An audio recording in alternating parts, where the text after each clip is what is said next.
तो एक्सरसाइज 5.2 इसका छठा सवाल और चौथा पार्ट। 8x की पावर 3 प्लस 125y की पावर 3, इसके हमने बनाने हैं फैक्टर। अब आप लोग देखो यहाँ पे पावर कितनी आ रही है, क्यूब 3 पावर आ रही है। तो जो हमारे पास फार्मूला लिस्ट पड़ी हुई है 11 फार्मूलाज की, उसमें से हमने वो फार्मूला सेलेक्ट करना है जहाँ पे ये दो क्यूब हो। तो ये formula A cube plus B cube is equal to A plus B into A square minus A B plus B square.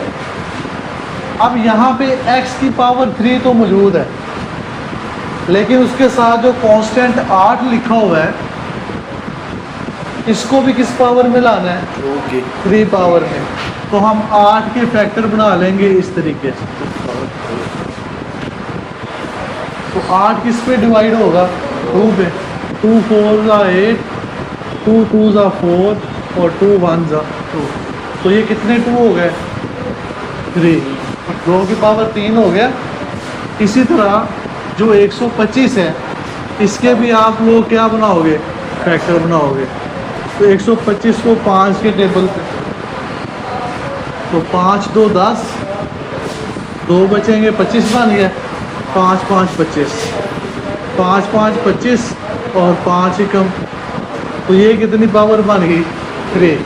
तो जो हमारे पास रिक्वायर्ड पावर 3 है, वो हमने 8 के फैक्टर भी बना लिए और 125 के भी फैक्टर बना लिए। अब ये जो 8 है, ये हो गया 2x की पावर 3। 8 जो है वो 2 की पावर 3 बन गया। x की पावर 3 पहले से पड़ी हुई है, तो ये 3 पावर और ये 3 इसको कंबाइन करके बाहर लिख, ठीक है अदर। प्लस 125 किसकी पावर 3 बना? 5 की। और y की पावर 3 पहले से पड़ी हुई है। इन दोनों की पावर को भी आप कंबाइन करके ना ऐसे पढ़ें, ठीक है। अब ये रकम बन गई a और ये रकम बन गई b। तो a cube plus b cube, उसका ये फार्मूला हमें पता है, किसके इक्वल होगा? a plus B into A square minus A B plus B square.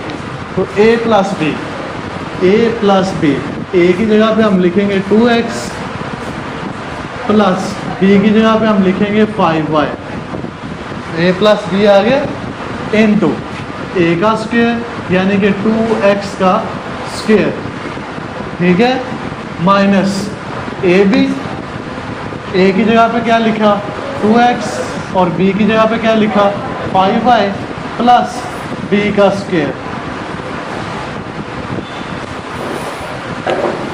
समझ आ रही है? मुश्किल तो नहीं है। अब ये टर्म आप एज इट ही लिख देंगे, ये सॉल्व नहीं हो रही, ये ऑलरेडी फैक्टर बन गया है। इसको 2 का स्क्वायर कितना होगा? 4, और ये स्क्वायर x के ऊपर भी है तो 4x का स्क्वायर। अब 2 को जब तुम 5 से मल्टीप्लाई करोगे तो कितना आंसर आएगा? 10। तो 10x और y, 5 का स्क्वायर कितना होगा? 25, y का स्क्वायर। तो ये आपका आंसर आ गया, ये फैक्टर पर। अब x की पावर कितनी है? 3। इस 8 को भी हम किस पावर में लाएंगे? तो हम 8 की फैक्टराइजेशन करेंगे अगेन। तो 8 किसकी पावर 3 बनेगा? इसी तरह 125 की फैक्टराइजेशन करेंगे, इसको भी 3 पावर में लाएंगे, तो ये 5 के ऊपर जाएगा। अभी 2 मिनट पहले आपने क्वेश्चन इसको सॉल्व किया, ठीक है। तो सेम ये जो 8x की पावर 3 है, इसको मैं लिख सकता हूँ 2x इसकी पावर 3।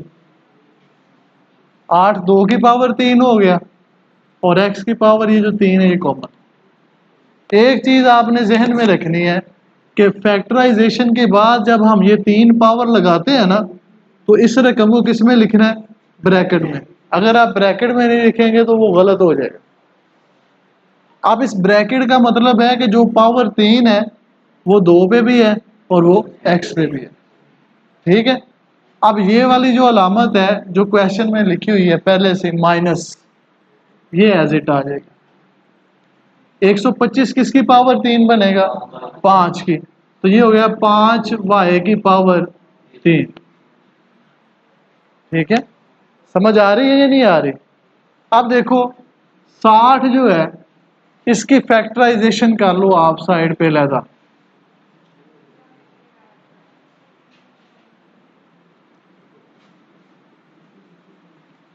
60 के फैक्टर बना लो। कैसे फैक्टर बनेंगे?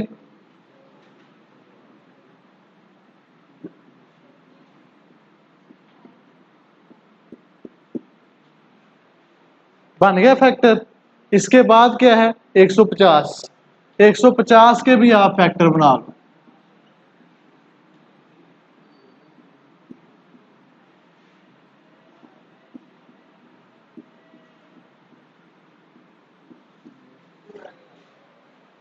समझ आ गई बेटे?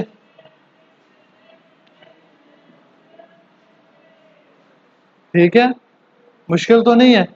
अब आप लोग देखो, ये जो मैंने दो फैक्टर बनाए हैं, इन दोनों में से कौन कौन से फैक्टर जो हैं वो दोनों में मौजूद हैं, कॉमन है। तो सबसे पहले देखो 2 लिखा हुआ है दोनों तरफ, उसके बाद 3 दोनों तरफ है, उसके बाद 5 दोनों तरफ है। ठीक है, तो ये 3 रकमें जो हैं 2, 3 और 5, 2, 3 और 5, ये 60 में और 150 में दोनों में क्या है? कॉमन है। अब 2 को 3 से मल्टीप्लाई करो, कितना आया? 6। 6 को 5 से मल्टीप्लाई करो, कितना आया? 30। तो इन दो रकमों में से हमने क्या किया? 30 कॉमन निकाल। समझ आ गई? मुश्किल तो नहीं है। ठीक है, कॉमन लेने का तरीका बता रहा हूं मैं, कैसे कॉमन लेते हैं। तो 60 और 150 में से क्या कॉमन आ गया?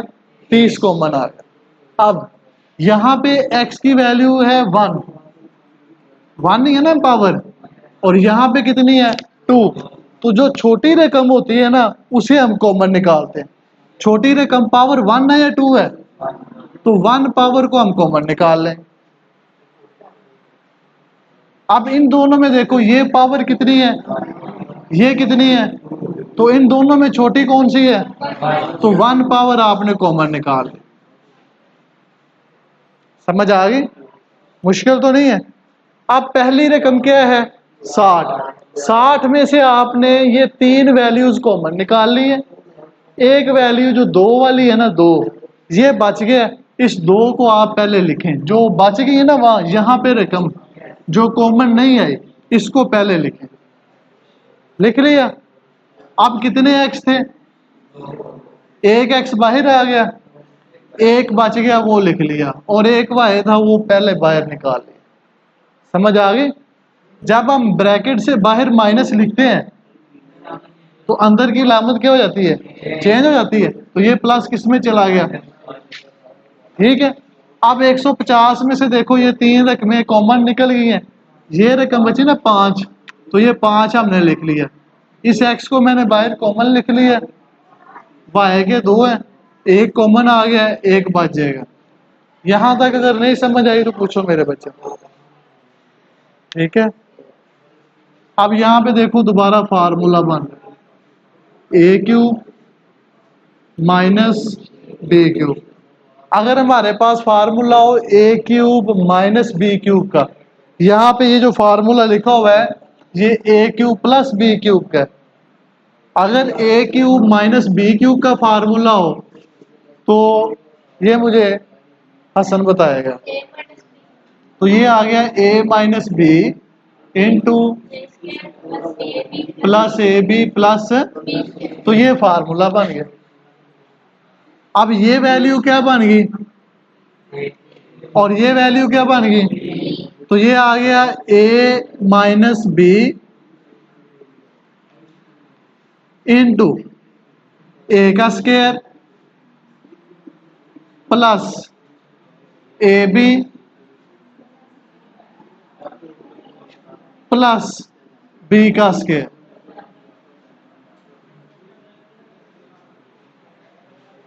नहीं समझ आई?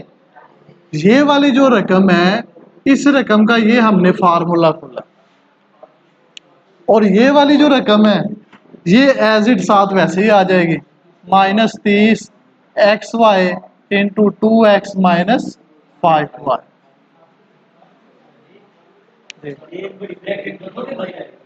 ये बड़ी ब्रैकेट मैंने इसलिए लगाई है कि आपको पता चले कि ये इस रकम को, सिर्फ अभी ये फार्मूला मैंने ओपन किया। अगर हम ब्रैकेट नहीं लगाते तो कोई मसला नहीं है, लेकिन बाज़ क्वेश्चन करते हुए आपसे गलती हो सकती है। आप ये समझे फार्मूला लगा के कि मैंने इस वैल्यू को भी सॉल्व कर लिया, उस बात तो गलत हो गया ना।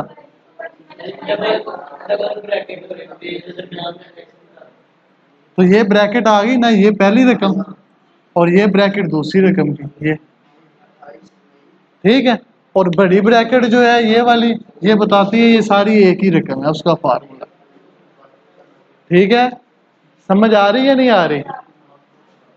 अब ये देखो कि ये वाली रकम और ये वाली रकम दोनों में मौजूद है ना, दोनों में। इसको बाहर लिख लो, तो 2X माइनस 5Y, इसको हमने कॉमन लिख लिया, ये वाली वैल्यू को और ये वाली वैल्यू को हमने बाहर निकाल लिया, ठीक है। अब अंदर हमारे पास वैल्यू क्या बची? 2 का स्क्वायर कितना होगा? 4, तो 4X का स्क्वायर प्लस 2 5 10 प्लस 25Y का स्क्वायर। समझ आ रही है नहीं आ रही? और -30XY